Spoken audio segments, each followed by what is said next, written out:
Hi everyone! Welcome back to my channel. This is Eva Candia from Davao City. And sa mga bago pa lang sa channel ko, welcome to my channel. So for today's video, for today's vlog, I just wanted to share kung ano yung update sa aking skincare routine, sa aking evening routine para sa aking mukha. As you can see in my previous vlog, meron akong shinare sa inyo na Deoprost products, yung ating yung ating green tea toner na ginagamit ko tuwing gabi. And ito namang snail recovery cream. So, ang dalawang to ay Deoprost products. So, ngayon meron akong update and I have been using it for more than a week already, or for a week pa lang siya, as a part of my skincare routine. Talagang maganda ang Deoprost kasi what I love about it is mild siya, and despite sa pagiging mild niya, talagang maglalighten yung skin mo. Hindi niya i-force na puputi ang skin mo. Dahan-dahan lang siyang maglighten ang skin. Dahan-dahan lang siyang maglighten ang skin mo. And ito namang green tea kasi, yung green tea na toner, to be honest, madaling namamatay ang pimple ko nito. So, palagi ko talaga siyang ginagamit. Pero ito siya, guys, maganda to siya pag nagmo-moisture ako sa aking face. Ginagamit ko siya as, ito kasi siya whitening and moisturizing cream. So, hindi naman kasi ako masyadong, parang hindi ko na gustong puputi pa masyadong mukha ko. Gusto ko lang parang even siya at saka moisturized. Hindi siya dry. So, ito siya. Minsan ko lang siyang ginagamit pag hindi ako tinatamad. So, ang mini-make sure ko talaga is ito siya. Pero maganda talaga na gagamitin mo siya regularly. Pero, ito, pangalawang bili ko na ng Deoprost na toner. Ito siya, hindi pa siya naubos. Ito yung pinakauna. Kasi meron akong nakita na Korean na dermatologist. Sabi niya kasi sa video niya na mas maganda daw na ang gagamitin sa mukha hindi yung mga hindi yung mga bar soap, hindi yung mga bareta, kasi meron siyang component na nakaka-cause ng pag-dry, or parang hindi siya ganun ka-friendly sa face. Pero hindi naman lahat, siguro depende sa skin. Pero kung pwede, mas okay talaga na hindi barita ang gagamitin sa mukha. So, i-share ko sa inyo ngayon. Papakita ko kung paano ko siya ginagamit bago ako matulog. Actually, hindi lang bago matulog, guys. Every morning, maligo, and bago matulog. So, paano ko ba siya ginagamit? So, based sa instruction, gagamit ng lukewarm water. Kaya, ayan, meron akong mainit na tubig at dadagdagan ko ng tap water. Tapos, yun na yung ating ihilamos para mag-open yung ating pores. Tapos, yung tama-tama lang na pagkainit, hindi yung mapapaso tayo. So, ayan siya. So, gagamitin ko siya paghilamos, and then, after kung maghilamos, maglagay lang ako ng kaunting amount ng product ng Deoprost na to. So, ayan. Ito yung sinasabi ko na ginagamit ko na bagong Deoprost facial foam.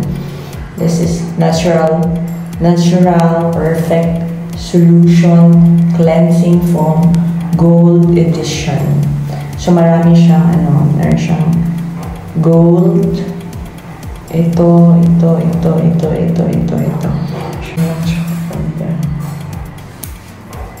Ayan lang siya. So, pabubulain ko lang siya ng mabuti, and ayun na siya. Gagamitin ko siya as soap sa aking mukha. And then, yan, hilamusan lang ng maigi. So, ayan, tapos na akong maghilamos. Yun yung aking ginagamit. And yes, 1 week ko na siyang ginagamit as additional sa aking skincare. So, hindi na ako gumagamit ng barita sa aking mukha. Ayan siya, pakita ko ulit sa inyo. Hindi siya masyadong klaro, no? Yan yung natural, perfect solution, cleansing foam, gold edition. Tapos, meron yan, Deoprost siya. Marami siya, meron siyang Panax ginseng root. Marami. Platicodon. Ang daming babasahin. Hindi ko na lang basahin. Gold. Merong Muros alba bark. Perellia frutescens leaf. Ewan ko ba dyan? Merong, basta, ayan siya. Nabili ko to sa Watsons ng 600 plus. Sulit na siya kasi feeling ko aabot siya ng ilang buwan. Maganda talaga siya, and based sa experience ko, talagang mild siya pero talagang nakakalinis and nakakapag-lighten ng skin. Sabi nila, kapag mag-toner daw, huwag na daw gagamit ng cotton kasi para mas matipid. Tapos para hindi i-absorb ng cotton at saka i-absorb siya ng skin. Pero sa akin, okay naman kapag gagamit ka ng cotton pads. Huwag lang yung mga cotton balls or maraming cotton kasi sayang yung toner. Lang siya. Dito lang ako sa gilid naglalagay. Hindi ko inuubos yung space ng cotton para hindi sayang. Yan lang siya. Pinapahid ko lang siya. Dahan-dahan. Tapos pag meron akong pimple or pimples, lalagyan ko ng green tea.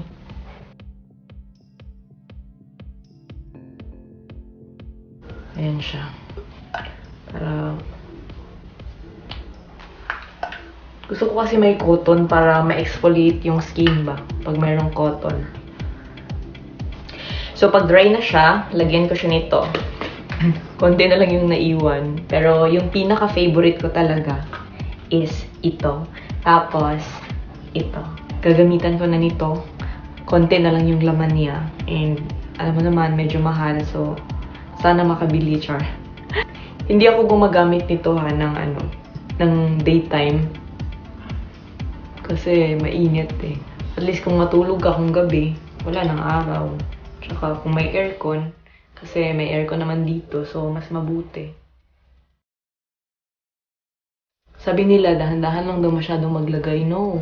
Sa akin, ganun talaga. As long as hindi siya, mahapde. Maganda yung flow niya kapag namamassage. Basta tama lang din. Ayan. So, yan po yung aking skincare, ha. Tsaka kapag meron akong peklat ng pimple, nilalagyan ko nito. Ito siya, para mas madali siyang mag-lighten. Ito, medyo dark siya dito kasi peklat kasi ito ng chickenpox dati. Tapos nag-stretch na siya. Kasi elementary pa ako nagka-chickenpox. So, ayun guys, yun yung aking skincare. And talagang I really love the Eupress products. Ayan siya. And ang mga problema ko kasi baka maubos na wala na akong pangbili. Charot lang. Sana meron pa. God will provide. God will provide. Husband will provide. Charot. Yes, God will provide, of course. So, that's all for today, guys. So, again, flex ko lang. Ito yung aking facial wash, facial foam. And then, itong toner na green tea toner, the Eupress. And this is the Snail Recovery Cream, whitening and moisturizing cream na gold. So, yun yung aking skincare na more than a year ko nang ginagamit. That's all for today, guys. Thank you so much for watching. And please do not forget to click like and subscribe. And click the notification bell upang ma-notify kayo pag meron akong mga upcoming videos regarding mga health and beauty. Bye!